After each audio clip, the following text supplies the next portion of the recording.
Hello, and welcome to this week's Glasstire Top Five. It is the week of October 15th, 2020. I am Christina Rees. And I'm Christopher Blay. And we're counting down the top 5 art events in Texas this week, as usual, as Texas continues to sort of open back up and sort of not open back up. Number 5 on our list this week is at the Amon Carter in Fort Worth. We're going to do a little bit of a Wayback Machine here.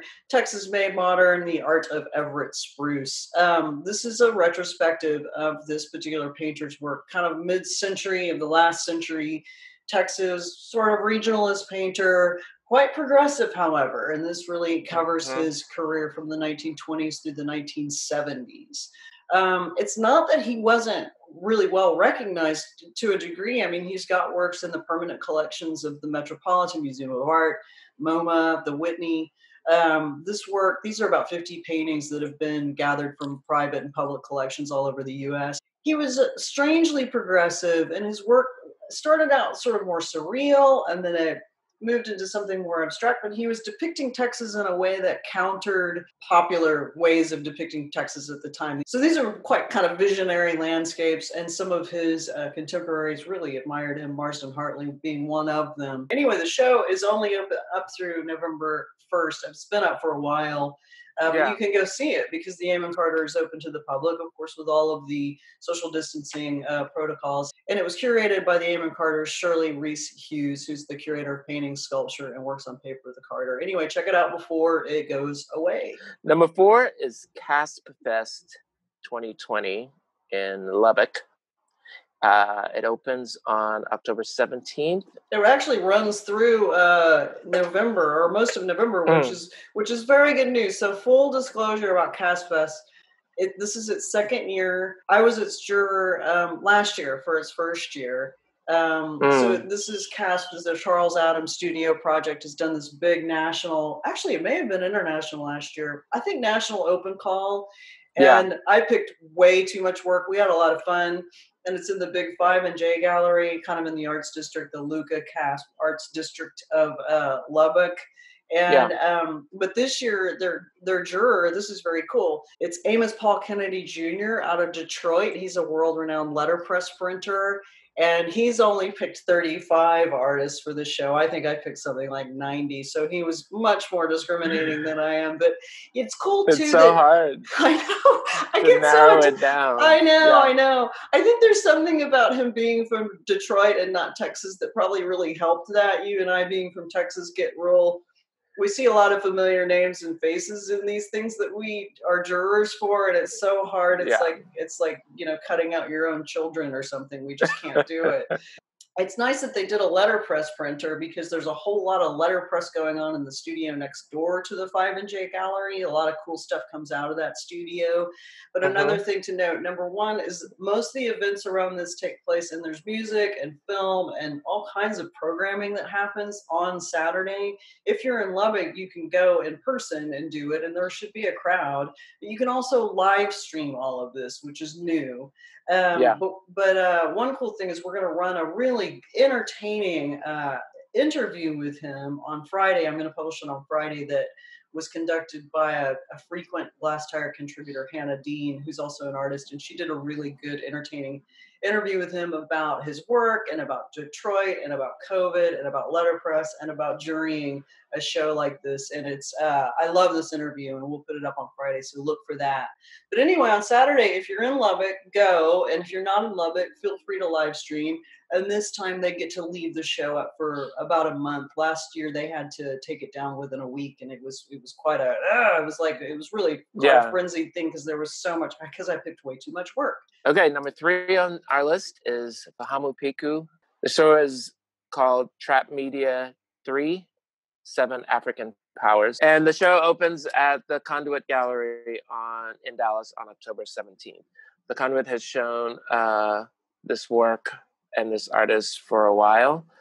And something that really made me wish I was in Dallas, they posted on their website, Killer Mike, one part of the duo, Run the Jewels. Killer Mike tweeted that he might come to Dallas and check out the show, which makes me want to go to the opening. So the artist is referencing deities from the Yoruba culture in West Africa, and his work is usually portraits. The work is strong, and it promises to be a good show. Number 2 on our list this week is in Odessa, Texas, at the Nancy Fife Cardozier Gallery at UT Permian Basin. It is Angel Cabrales, or Angel Cabrales, and he is a UT El Paso sculpture professor right now. I love his work. Amy Kim has been the director of that gallery now for a little while, and she's putting some really, really good shows in that gallery. I hope that we get a 5-minute tour for this, because she's been sending us 5-minute tours from what she's been putting in the space. But we ran an excellent review of a show that he had this time last year in El Paso. Again, Hannah Dean, she wrote that piece. He's very darkly funny and really limber with his materials.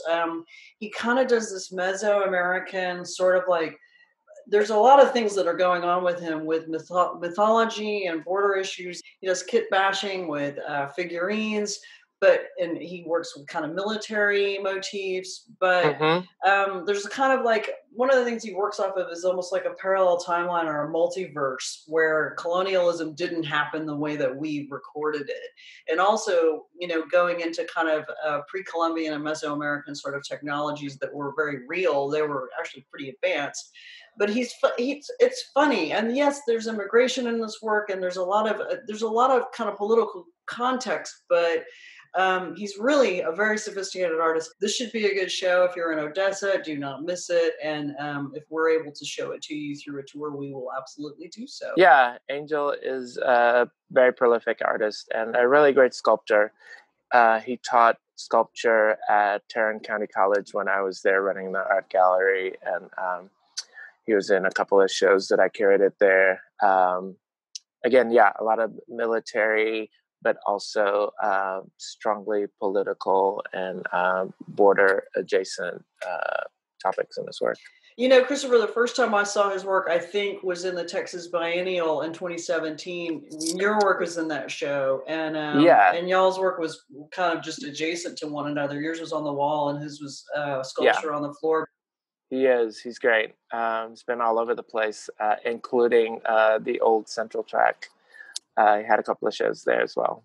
And our number 1 pick for this week is Home, Portraits by Riley Holloway. Holloway has started showing with the Aaron Cooley Gallery just in the past couple of years. His work is very well known in Fort Worth. He has a ton of followers on Instagram because his work is so accessible, and it's very personal. He does paintings of family members. He does paintings of neighbors, fellow artists. He's a really good painter. Again, it's an artist that I'm very familiar with. I've covered his work for other magazines and curated him in a couple of exhibitions, again, while I was at TCC. So this show promises to be a good one as well. A lot of portraits. Canvases are also like text infused.